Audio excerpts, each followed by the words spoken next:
E sem maiores delongas, para tratar o tema Sanções Políticas e Meios Coercitivos de Cobrança do Tributo, Lei 3.606, bacharel, mestre e doutor em Direito Tributário pela UFMG, ex-professor adjunto de Direito Tributário da Universidade Federal de Ouro Preto, professor de Direito Tributário dos cursos de graduação e mestrado da FUMEC, advogado sócio do Vilas Boas Lopes e Fratari, advogados e vice-presidente da Associação Brasileira de Direito Tributário, membro consultivo do Conselho Tributário da FEComércio MG. Passa a palavra para o doutor Rafael Fratari.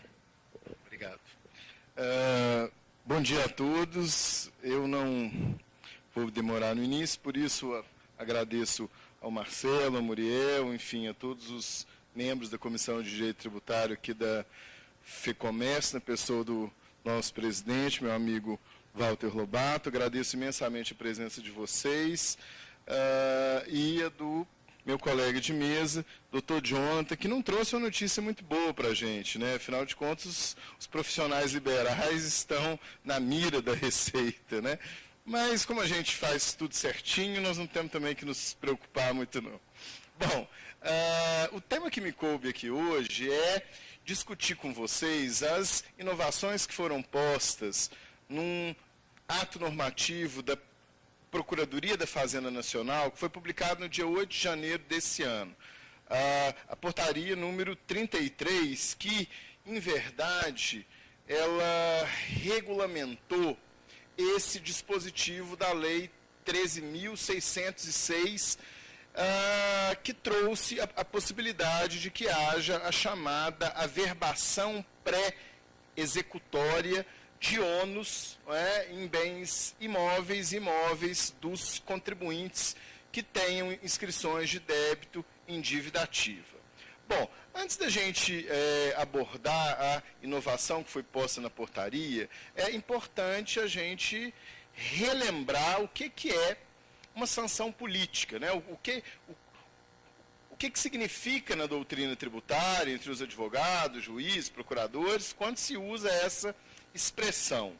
Essa expressão, gente, ela é usada para designar um instrumento que é usado pelo fisco, não é, para constranger o contribuinte a eventualmente pagar um tributo sem ter a opção de discuti-lo. Isso ocorre, por exemplo, quando um contribuinte quer alterar o contrato social da sociedade, então ele transmite o DBE dele, a Receita Estadual acusa uma pendência tributária.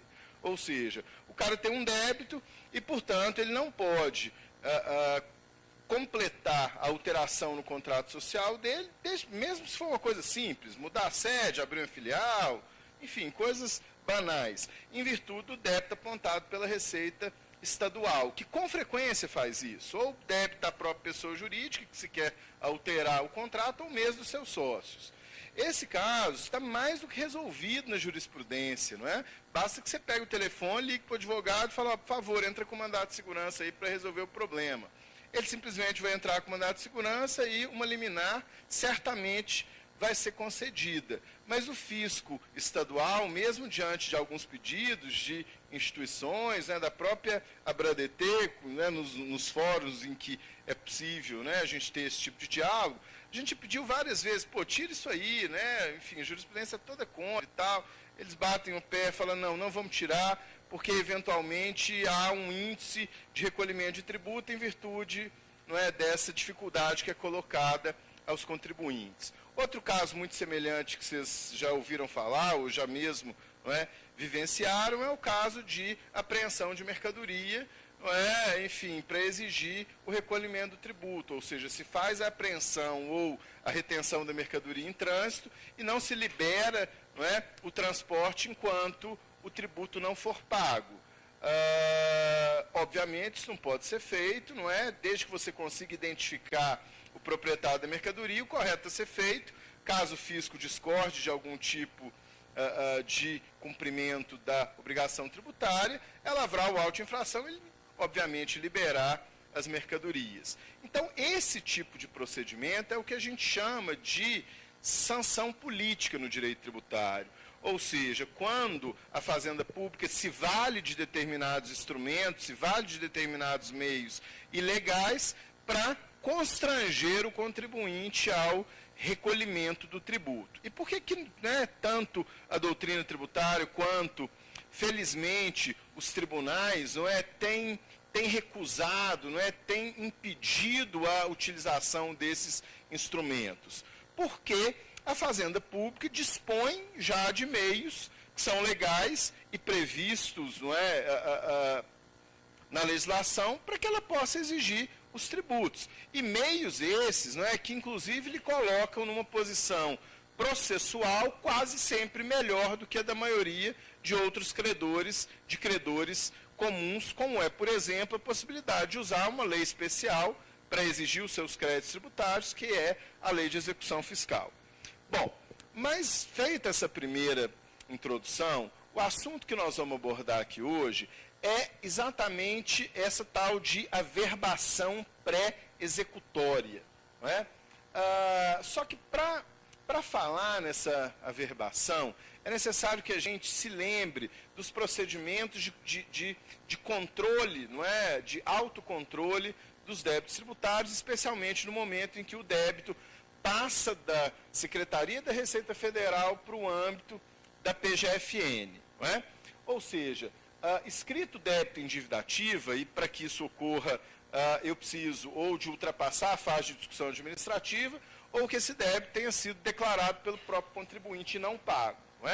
Escrito débito em dívida ativa, então, o contribuinte ele vai ser intimado para que faça uma daquelas 4 coisas ali. Ou para que pague ou parcele o débito no prazo de 5 dias, então o contribuinte vai receber uma notificação, ou pelo sistema ECAC ou pelo sistema tradicional, para que pague o débito em 5 dias ou o parcele. Além dessas duas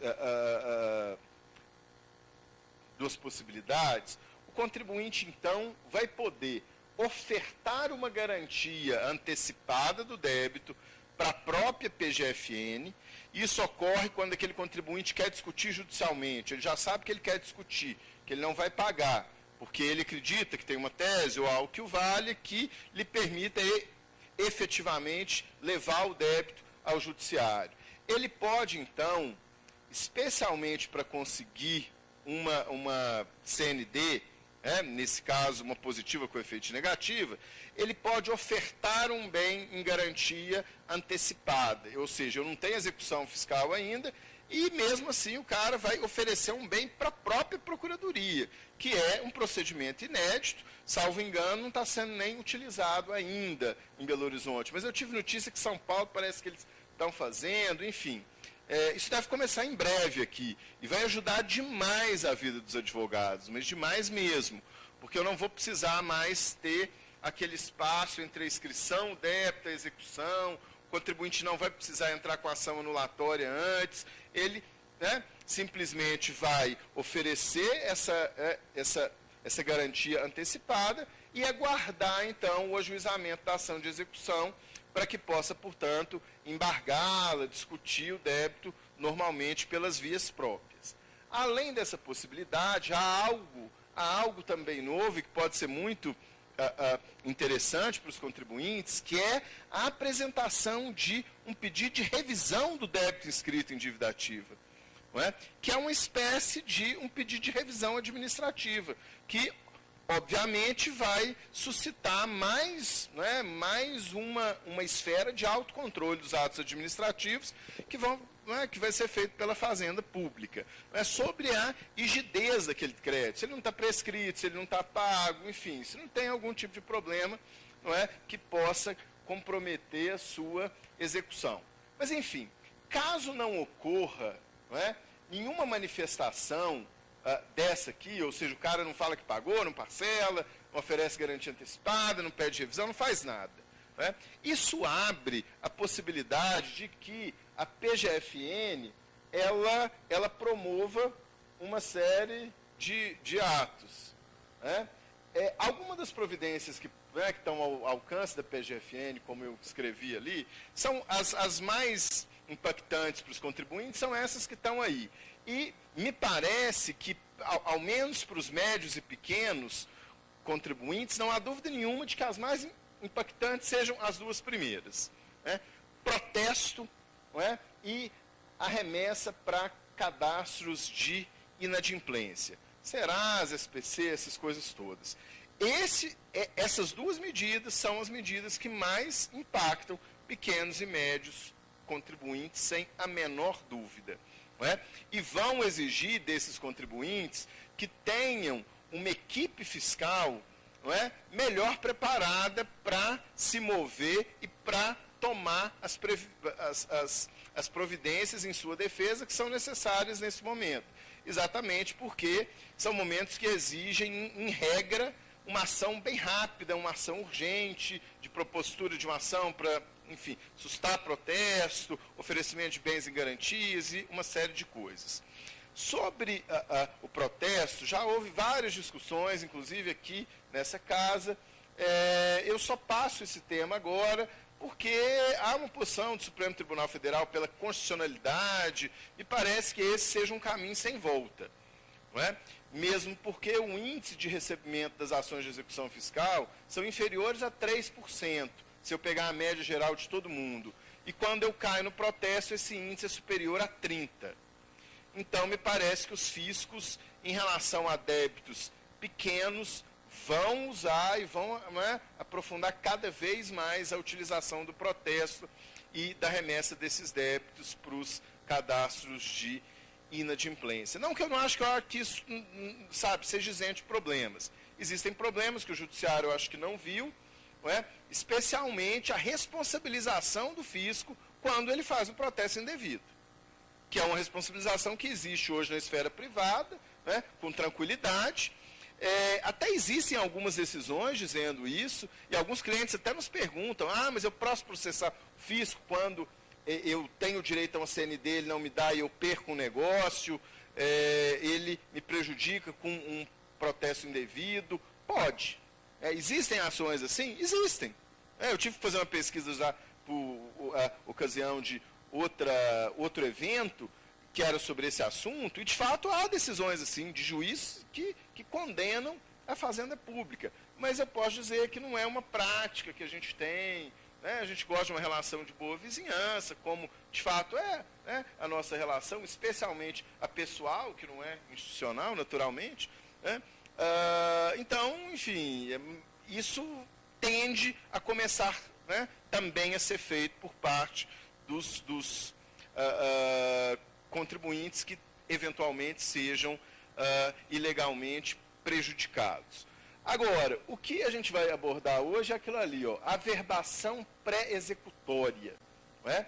Além disso, bom, daqui a pouco a gente fala nela, além disso, outras medidas importantes que o fisco pode fazer em caso de débito escrito em dívida ativa, isso aqui vai criar um problemão para os contribuintes, a remessa para uma série de órgãos públicos da própria administração pública, né, bancos de crédito público, linha azul, o contribuinte perde a linha azul em caso de importação, exportação, enfim, que é um negócio importante para alguns deles, né, exclusão de parcelamentos, de moratórias e de benefícios fiscais. No finzinho eu volto a esse assunto. Agora vamos falar o que é essa, né, averbação pré-executória. Gente, simplesmente a anotação de um ônus, né, sobre um bem do contribuinte que esteja sujeito a um registro público. Não é? Em geral, que bens são esses? No caso da pessoa física, bens que integram o seu patrimônio. No caso de pessoa jurídica, né, também bens que estão no seu patrimônio, que pertençam ao ativo não circulante. Portanto, aí não entra dinheiro, em regra. Né? Bom, outra exigência é que esses bens sejam sujeitos a algum tipo de registro público. Há ainda uma ordem de prioridade, não é, nesse ônus. Primeiro, eu incido o ônus sobre bens imóveis, não gravados ainda, depois bens imóveis que já têm outro tipo de gravame, e por fim, bens móveis. A ideia, em termos práticos, gente, é dizer o quê? É o fisco registrar na matrícula de um bem imóvel, por exemplo, que aquele né? Aquele proprietário, né? Aquele contribuinte, ele é devedor do valor X, né? Conforme a certidão de dívida ativa, número tal. É isso que vai acontecer. Obviamente, né, esse tipo de providência, além, né, de ser uma garantia pré-executória, vai trazer alguns ônus indiretos para o contribuinte. Não resta dúvida. Especialmente aqueles contribuintes que, porventura, precisem, né, de fazer algum tipo de negócio com esses bens. Não se sujeitam, né, os bens de empresas que estão em falência, né, enfim, as massas falidas não se sujeitam a essa averbação e tampouco aquelas empresas que estão em regime de recuperação judicial já deferida. Tá? O fisco ele pode encaminhar a ordem para os órgãos de registro, que são basicamente os cartórios em geral e Detran, além da junta comercial, quando a gente vai falando de bens móveis, e aí a participação societária é um bem móvel importante nesses casos. Né? A gente às vezes pensa só em imóveis, mas há sociedades, especialmente holdings patrimoniais, que podem ter a sua participação societária, uma averbação de ônus, não é, na junta comercial. O contribuinte, então, não é, quando for notificado, não é, dessa averbação, ele tem o prazo de 10 dias para oferecer impugnação. Ou seja, ele pode, dentro do próprio sistema da Receita Federal, isso certamente deve estar sendo feito, não é? Ou seja, o sistema hoje, ao que me consta, ainda não permite, mesmo porque isso aqui entra em vigor em maio, salvo engano, né? São 120 dias depois do dia 8 de abril, isso deve lá dar início de maio, não é? O contribuinte vai poder impugnar exclusivamente pelo ECAC, né? Hoje basicamente todo mundo tem ECAC, salvo pessoas físicas, né? Mas as pessoas jurídicas todas têm, né? É por esse caminho que vai poder ser impugnada a averbação pré-executória, que é, gente, para garantir a futura execução que vai ser feita depois. Não é? Agora, que tipo de matéria aquele contribuinte que eventualmente resolver impugnar essa averbação vai poder usar? Né?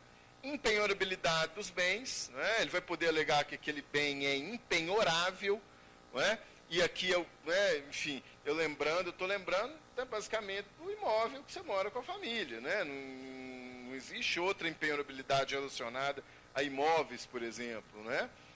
Salvo o bem de família, ainda assim, a jurisprudência às vezes oscila para determinar a exata compreensão dessa expressão, né? Ora, um sítio não é considerado bem de família, só a casa do sítio.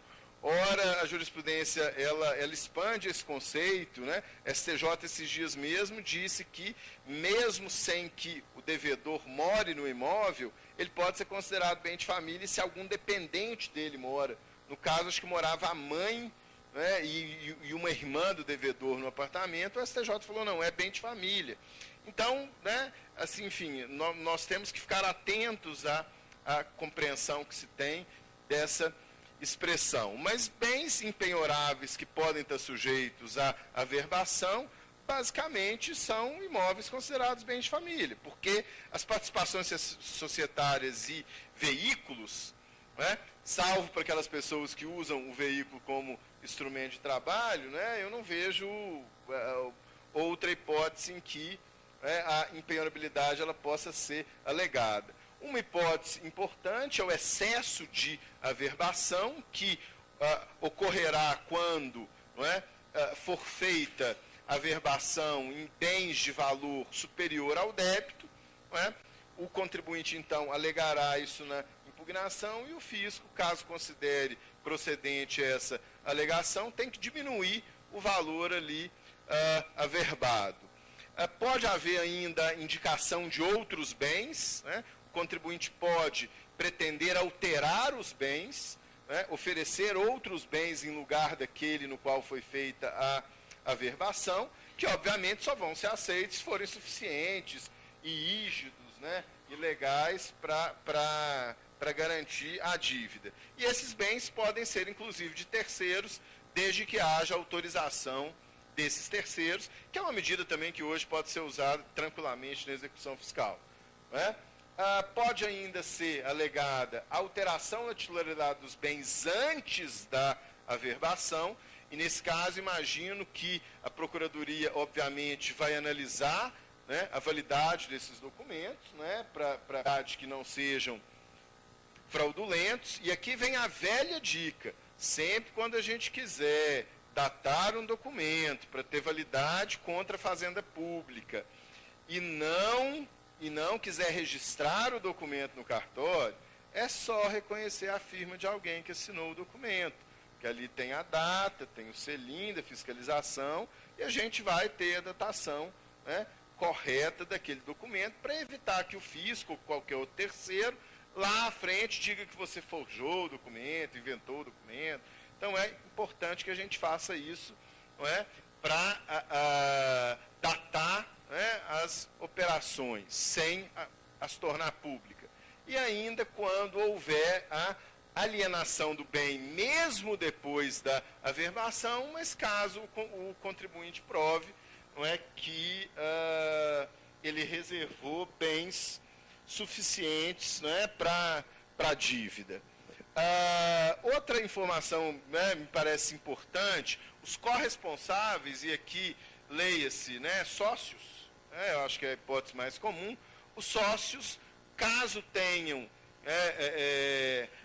averbações feitas em seus bens, podem indicar bens do contribuinte, né, em lugar daqueles seus que estão averbados. Né? Sugiro que, se houver essa possibilidade, inclusive o façam. Né?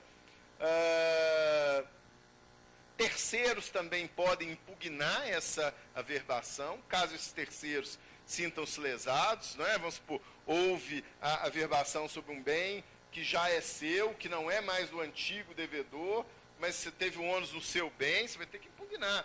É como se você estivesse fazendo aqui o que a gente chama lá no processo de embargos de terceiro, né? Quando você tem a sua esfera, né, patrimonial atingida. Bom, o fisco vai ter 30 dias para apreciar essa impugnação. E aqui me parece que a portaria foi muito otimista. Ela determinou um prazo de 30 dias para a PGFN, e falou: PGFN, vai ter que resolver isso aí em 5 dias. Bom, depois disso, caso seja julgada procedente a impugnação, ele levanta essa averbação, ou seja, tira o ônus, daquele bem. Se houver a alteração dos bens com ônus, também se faz essa troca, dos bens e pronto.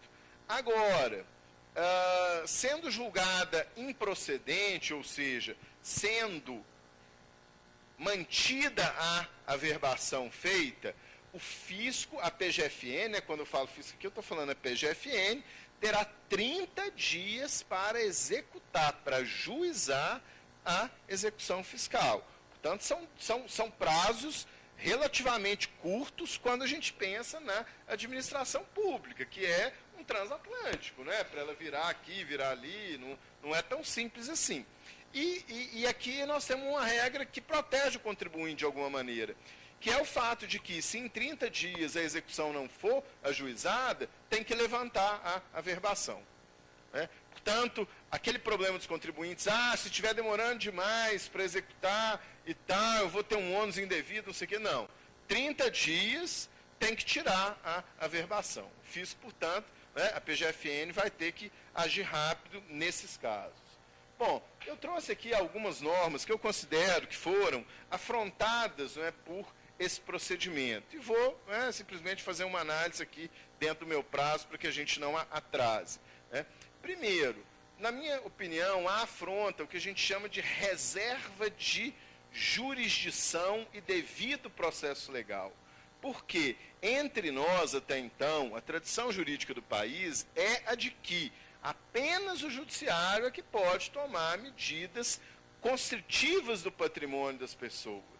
Não é? Nós não podemos, infelizmente, no Brasil, resolver os nossos problemas com a autotutela.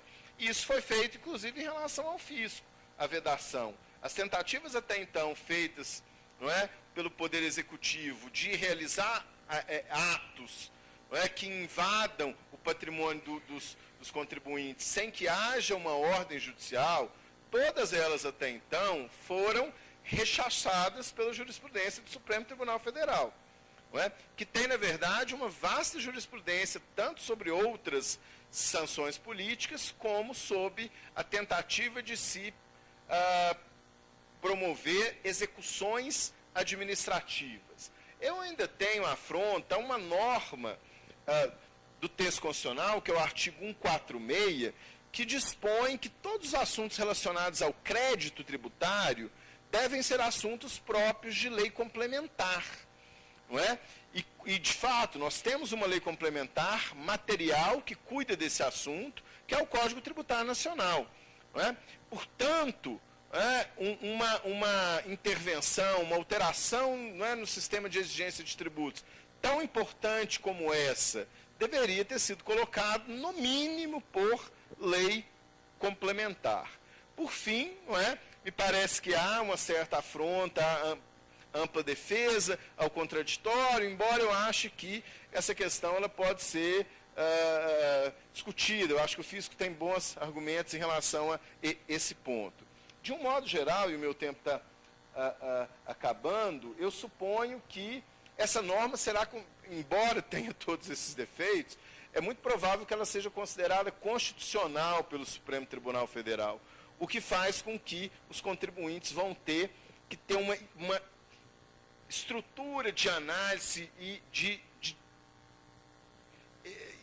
preparação para discutir tributos um pouco diferente do que ele tem hoje, né? A conversa do contador com o advogado, com o sócio da empresa, ela vai ter que se tornar uma conversa mais rápida, mais fácil, mais cotidiana, para que ele possa reagir com a rapidez necessária a essas questões.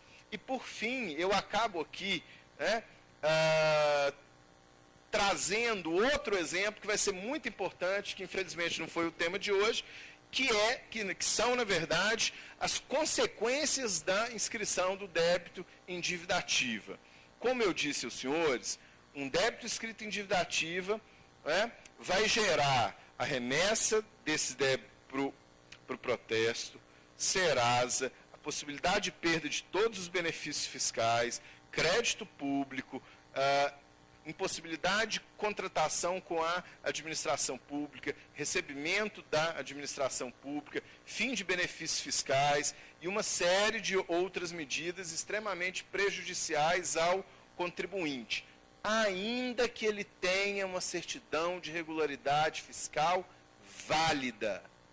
Pô, como assim? Aqui está o maior problema.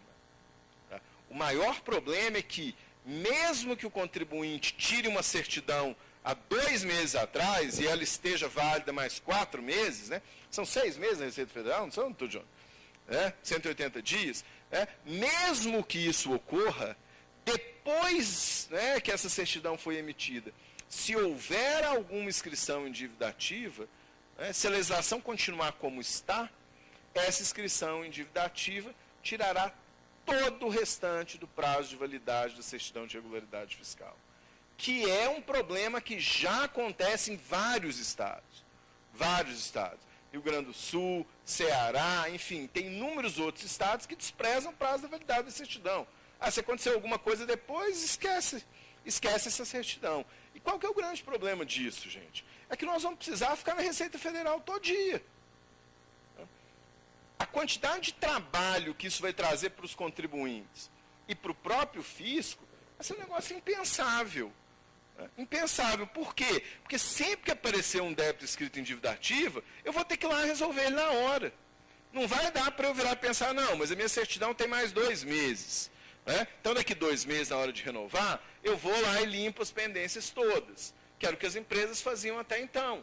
Juntavam as pendências de tempos em tempos, ia lá e resolvia tudo. Agora não vai dar mais para fazer isso. E a quantidade de trabalho que esse negócio vai trazer para o contribuinte e para o fisco também é incomensurável. Esse me parece o principal problema dessa legislação nova, né, que surgiu. E me espanta, porque na verdade a União antes era o exemplo que a gente dava para os estados. Falou, façam como a União, né, que respeite o prazo de validade da CND. Né? Vamos ver como é que a Receita Federal vai encarar essa norma, que é outra questão também. Porque vamos lembrar, é uma portaria da PGFN. Vamos ver como é que a Receita Federal vai olhar para isso e vai falar, pô, mas peraí, desse jeito eu não vou conseguir trabalhar, só vou ficar processando pedido de certidão, de regularização, de inscrição endividativa ou de algo que vale dos contribuintes. Então, isso me parece ser um fato muito relevante, o que talvez, né, seja simplesmente algo impensado, que apareceu, que ficou assim mesmo, não é? Ou que pode indicar aquilo que eu chamo de um recrudescimento, né, de um estado fiscal policial no Brasil. Não é? Que, creio, não acontecer, ao contrário, algumas relações entre fisco e contribuinte só têm melhorado, né, nos últimos 18 anos de advocacia que tem, me parece que isso aconteceu, mas não é, na onda de autoritarismo existente no Brasil, não é, na onda de intervencionismo, né, do jeito que quer entrar em favela com mandato coletivo de busca e apreensão, porque é lá na favela, queria ver se fosse lá em Lutz ia ter isso. Né? Nessa histeria autoritária que existe no Brasil, eu espero que isso aqui não seja mais um capítulo, e sim um mero equívoco da Procuradoria da Fazenda Nacional, que, quando formos, né, sentar à mesa com eles, com a Receita, eu espero que eles se sensibilizem com os problemas que se podem nos causar. Me desculpa aí pelo tempo extrapolado. Obrigado, estou à disposição para perguntas.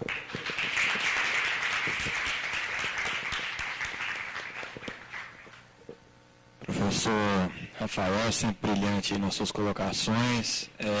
A entidade também entende da mesma forma, né, um cenário por vir muito complexo. Me recordando aqui da época do protesto, na época a gente acompanhando um pouco o Diário Oficial do Estado de Minas, na primeira folha lá, que não é as publicações, mas as notícias vinham lá. Tribunal de Justiça de Minas vai a municípios para incentivar o protesto. Né? Então, naquele momento você vê que toda a briga que já estava sendo, né, debatida no STF, numa ação direta de inconstitucionalidade, todas as ações que vinham, né, combatendo ali o protesto, realmente já estaria perdido ali naquele momento. Infelizmente, né, o cenário para a ADI que foi ajuizada aí pela CNI também não é o dos melhores. Né? A entidade, junto com o Conselho de Assuntos Tributários, já está se movimentando. 3 ADIs. A CNC está verificando a possibilidade de entrar como amicus curiae nessa ADI da indústria, mas, né, o cenário realmente não é muito favorável. Para não perdermos mais o nosso horário de almoço, eu agradeço a todos a presença aqui nessa parte da manhã, dou como encerrado aí os trabalhos e agradeço novamente ao Jonathan e ao professor Rafael, que realmente trouxeram aí informações muito pertinentes aí para o nosso dia a dia.